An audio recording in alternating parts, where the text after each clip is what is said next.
नमस्कार. मी भाऊ जोरसेकर. तुम्ही बघत आहात प्रतिपक्ष. मित्रांनो, परवा जो काय राहुल गांधींचा गृहप्रवेश होता, त्या निमित्ताने जे सिनेमा प्रदर्शन झालं, जे आपल्याला सुप्रियाताईंनी समजावून सांगितलं की सिनेमा बघायला जाता तेव्हा शेवटच्या रांगेत बसायचं असतं, पुढच्या रांगेत बसायचं नसतं, डोळे खराब होतात वगैरे वगैरे. तर त्यावरून खूप चर्चा झाली, व्हायरल झाल्या चर्चा, वादविवाद वाढले, अनेकांनी आपापली मतं मांडली. त्यात मान कोणाचा होता, सन्मान कोणाचा होता, कोणी त्यांचं स्वागत केलं, कोणी अपमान केला, याचे अगदी फोटो वगैरे दाखवून सगळं झालं. पण या सगळ्या गडबडीमध्ये एक महत्वाची गोष्ट किंवा महत्वाची बातमी मीडियाकडून चुकली. कारण मीडियाला बातमी कळत नाही, मी सातत्याने सांगत असतो. आणि बातमी तर होती. बातमी कुठची होती? उद्धव ठाकरे, आदित्य ठाकरे यांना कुठच्या रांगेत बसवलं किंवा रश्मी ठाकरे यांच्या स्वागताला खुद्द सोनिया गांधींनी पुढाकार घेतला, शरद पवारांना चौथ्या रांगेत बसवलं होतं का, या सगळ्या गोष्टी दुय्यम होत्या.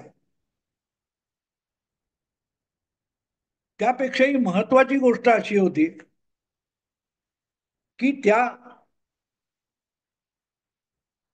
कार्यक्रमामध्ये, सिनेमाच्या कार्यक्रमामध्ये राहुल गांधींच्या निवासस्थानी जो सिनेमा दाखवला गेला, त्यामध्ये शेवटच्या रांगेत सन्मानाने उद्धव ठाकरेंना बसवण्यात आलं.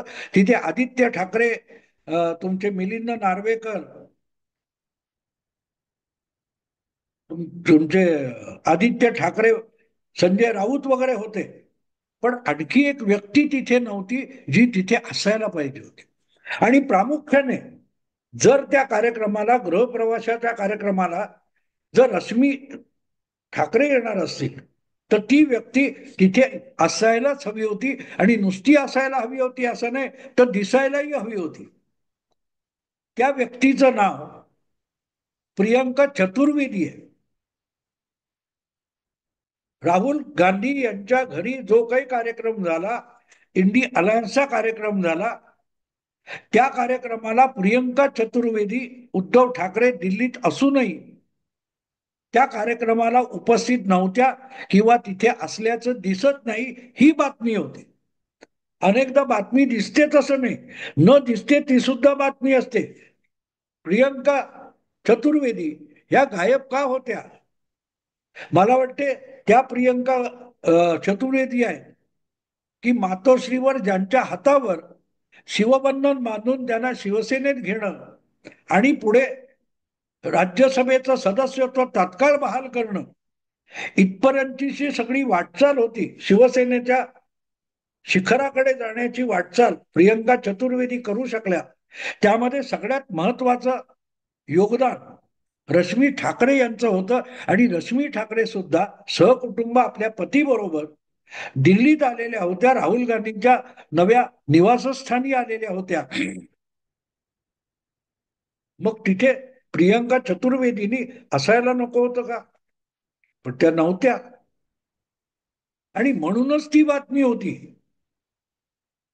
ऑपरेशन सिंदूर नंतर भारताची बाजू मांडायला जगभर जी 8 शिष्टमंडळ पाठवण्यात आली, त्यापैकी एका शिष्टमंडळामध्ये प्रियंका चतुर्वेदी यांची वर्णी लागलेली होती. आणि नुसती वर्णी लागली होती असं नाही, तर उद्धव ठाकरे यांच्या परवानगीनेच चतुर्वेदी त्या शिष्टमंडळातून गेल्या होत्या. आणि अतिशय समर्थपणे त्यांनी भारताची बाजू वेगवेगळ्या देशांच्या समोर मांडलेली होती. किरण रिजिजू जे कायदे मंत्री आहेत मोदी सरकारमध्ये, त्यांनी उद्धव ठाकरेंना फोन करून विनंती केली होती की प्रियंका चतुर्वेदींना आम्ही यासाठी सहभागी करून घेतोय, कृपया त्यांना अडवू नका, परवानगी द्या.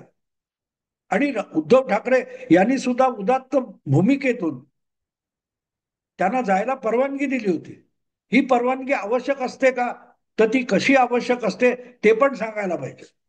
तुम्हाला आठवत असेल तर त्यावेळेला वेगवेगळ्या पक्षाचे जे सदस्य ठरवण्यात आले होते त्यामध्ये ममता दिदींच्या तृणमूल काँग्रेस पक्षाच्या सुद्धा खासदारांचा समावेश होता. पण आपल्याला न विचारता तुम्ही नावं ठरवणारे कोण अशी भूमिका घेऊन ममता दिदींनी त्यांच्या पक्षाच्या खासदाराला परदेशी जायला साफ नकार दिला, परवानगी नाकारली. तो पठाण नावाचा गुजरातचा क्रिकेटर जो बंगालमधून लोकसभेवर निवडून आलाय, मला आता त्याचं आधीचं नाव आठवत नाही, इरफान पठाणचा भाऊ आहे तो, त्याला भारत सरकारने त्या शिष्टमंडळापैकी एक सदस्य म्हणून घेतलेला होता. पण आपल्याला पक्षाने परवानगी दिली नाही म्हणून तो विचारा गेला नाही आणि त्याने आधी कळवलं. पण पक्षाची परवानगी किती आवश्यक असते हे सांगण्यासाठी मी त्या पठाणचं तुम्हाला उदाहरण दिलं. आणि उद्धव ठाकरे यांनी जर प्रियांका चतुर्वेदी यांना त्या शिष्टमंडळातून जायला परवानगी दिली असेल तर त्यांचं काहीतरी पक्षामध्ये बिनसलंय म्हणून पक्षाच्या परवानगीची फिकीर न करता प्रियांका चतुर्वेदी भाजपच्या जवळ जात आहेत वगैरे वगैरे अशा बातम्या रंगवण्यात काही अर्थ नसतो. आणि माझी माहिती जर बरोबर असेल तर 6 वर्षापूर्वी जेव्हा त्यांनी काँग्रेस सोडली त्या पक्षाच्या काही नेते कार्यकर्त्यांच्या गलिच्छ वर्तनामुळे काँग्रेस पक्ष सोडून प्रियांका चतुर्वेदी बाहेर पडल्या तेव्हा त्या पहिल्यांदा भाजपतच जाण्याचा प्रयत्न करत होता. पण भाजपतल्या अनेक महिला नेत्यांनी वगैरे कार्यकर्त्यांनी त्याला कडाडून विरोध केला. त्यामुळे प्रियंका चतुर्वेदी ऐनवेळी वाट वाकडी करून शिवसेनेत आल्या होत्या. पण असो, पूर्वेतिहास सोडून द्या, त्या परस्पर गेलेल्या नव्हत्या. पक्षाच्या सर्वोच्च नेत्याची परवानगी घेऊन जर परदेशी गेल्या असतील तर मग आज त्यांचं पक्षांतर्गत गोष्टीमध्ये काही बिघडलंय का? तर बिघडण्याचं एक कारण असंही असू शकतं की लवकरच म्हणजे पुढल्या वर्षी त्यांची मला वाटतं राज्यसभेची मुदत संपते आणि त्यामुळे परत राज्यसभेत जायचं असेल तर उबाठा शिवसेनेकडे तेवढी आमदार संख्या नाहीये की ज्याच्या बळावर एक राज्यसभेचा खासदार उबाठा शिवसेना निवडून आणू शकेल. साहजिकच परत एकदा आपल्या पक्षाकडून राज्यसभेचं सदस्यत्व मिळण्याची अपेक्षा आता प्रियंका चतुर्वेदींना उरलेली नाही. तेव्हा बांधलेलं शिवबंधन हातातून सोडून, मनगटावरचं सोडून इतर काही मिळतं का याची चाचपणी प्रियंका चतुर्वेदी करत असेल तर नवल नाही. आणि त्यावर चर्चा पण खूप झालेली आहे. अचानक कारण नसताना याच आठवड्यामध्ये म्हणजे ज्या वेळेला राहुल गांधींच्या घरी सिनेमा दाखवला जाणार होता त्यावेळेला प्रियंका चतुर्वेदींनी 1-2 दिवस आधी देशाचे पंतप्रधान नरेंद्र मोदी यांची भेट घेतली आणि नुसती भेट घेतली नाही तर त्यांच्यासोबत एक फोटो काढला आणि तो आपल्या सोशल मीडियाच्या अकाउंटवर सुद्धा टाकला. अर्थात ज्या वेळेला संसदेचं अधिवेशन वगैरे चालू असतं तेव्हा कुठलाही सदस्य पंतप्रधानांच्या कार्यालयाला विनंती करून त्यांना भेटण्यासाठी वेळ मागू शकतो आणि पंतप्रधान त्यांना भेटत असतात. तुम्हाला आठवत असेल तर 2019च्या विधानसभा निवडणुकीचे निकाल लागले आणि सरकार बनत नव्हतं. अशा वेळेला शरद पवार हे एक संसद सदस्य म्हणून पंतप्रधान नरेंद्र मोदींना भेटायला गेले होते आणि तेव्हा ते पुण्याच्या वसंतदादा शुगर इन्स्टिट्यूट त्याच्या सुवर्ण महोत्सवाचं आमंत्रण द्यायला गेले होते आणि तब्बल 45 मिनिटं आमंत्रण देत होते. या 45 मिनिट आमंत्रण देण्याच्या प्रक्रियेमध्ये गृहमंत्री अमित शहा, अर्थमंत्री निर्मला सीतारामन सुद्धा पंतप्रधानांना येऊन भेटून गेल्या तरी शरद पवार यांचं आमंत्रण देणं संपत नव्हतं. म्हणजे पंतप्रधान हे संसदीय अधिवेशन काळामध्ये एखाद्या सदस्याला आमंत्रण देण्यासाठी सुद्धा पाऊण तास वेळ देतात. हा इतिहास आहे. आणि त्यामुळे प्रियंका चतुर्वेदी यांनी ठरवलं असेल आणि विनंती केली असेल तर पंतप्रधानांना त्यांना येऊ दिलं, भेटू दिलं. आणि एकट्या प्रियंका चतुर्वेदी कशाला, त्याच दरम्यान एक दिवस 2 दिवसाच्या अंतराने बारामतीच्या लोकसभा सदस्य शरद पवारांच्या कन्या सुप्रिया सुळे सुद्धा अशीच पंतप्रधानांची भेट घ्यायला गेल्या होत्या. आणि पंतप्रधानांबरोबर त्यांनी काढलेला फोटो त्याने आपल्या सोशल अकाउंटवर टाकलेला आहे. त्यामुळे प्रियंका चतुर्वेदी ह्या पक्षांतराच्या मनस्थितीमध्ये आहेत किंवा आपलं राज्यसभेतलं भवितव्य ठरवण्यासाठी भाजपच्या अधिक जवळ जवळ जात आहेत असा संशय घेण्याचं काहीही कारण नाही. पण मुद्दा असा आहे तो की आपल्याला पक्ष खासदारकी परत देणार नाही म्हणून कोणी तडकाफडकी पक्ष सोडतो असं नाही हो, सोडतो असं नाही. आणि म्हणूनच खासदारकी मिळणार नाही म्हणून प्रियंका चतुर्वेदी उभाठा शिवसेनेमध्ये नाराज आहेत अशा भ्रमात कोणी राहायचं कारण नाही. पण मग प्रश्न असा येतो की नाराज नसतील तर मग उद्धव ठाकरे सहकुटुंब सहपरिवार रश्मीताईंसकट दिल्लीला आले असताना त्याकडे प्रियंका चतुर्वेदींनी पाठ का फिरवली होती. आणि जो एवढा सिनेमाचा प्रसंग गाजला त्यामध्ये सुप्रिया आपला प्रियंका चतुर्वेदी कुठल्याही फोटोत का दिसत नाही. बातमी तिथे असते मित्रांनो, पण ती बातमी शोधावी लागते, समजावी लागते, मग सांगता येते. पण तिथे तर बट्ट्याबोळ झालेला आहे सगळा. खुर्ची कितवी रांग कितवी याच्यावर वादविवाद रंगवले गेले. पण प्रियंका चतुर्वेदी गायब होत्या यावर कोणालाही काही चर्चा करावी असं सुद्धा वाटलं नाही, असं सुद्धा वाटलं नाही.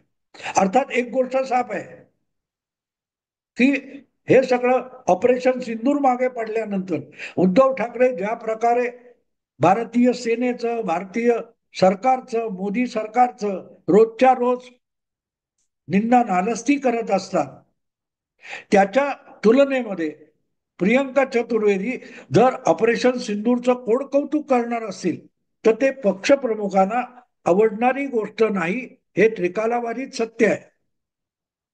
बरोबर आहे का चूक आहे, योग्य आहे की अयोग्य आहे हा विषय वेगळा. पक्षशिस्त म्हणून तुम्हाला मोदी सरकार विरुद्ध आणि ऑपरेशन सिंदूर विरुद्ध बोललंच पाहिजे. ते बोलणार नाहीत म्हणून तर शशी थरूर किंवा मनीष तिवारी यांना संसदेत सुद्धा तोंडात बोळा कोंबून गप्प बसवण्यात आलं. मुझे पार्लमेंट में बोलने नहीं दिया जाता अशी तक्रार राहुल गांधी रोजच्या रोज करत असतात. पण त्यांच्याच पक्षातले चांगले वक्ते जे आहेत त्यांच्या तोंडात तेच बोळा कोंबून ठेवतात आणि त्यांना बोलू देत नाहीत.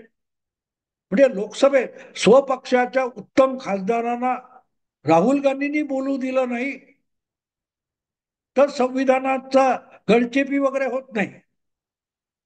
पण सभापतींनी नियमावर बोट ठेवून राहुल गांधींना खाली बसायला सांगितलं तर मात्र राहुल गांधींची गळचेपी होत असते. हे एकूणच तर्कशास्त्र इतकं विचित्र विचित्र झालेलं आहे की आपल्याला त्याचं आकलन होतानाही नाकी दम येतो. पण अर्थात प्रियंका चतुर्वेदींची ती अडचण नव्हती.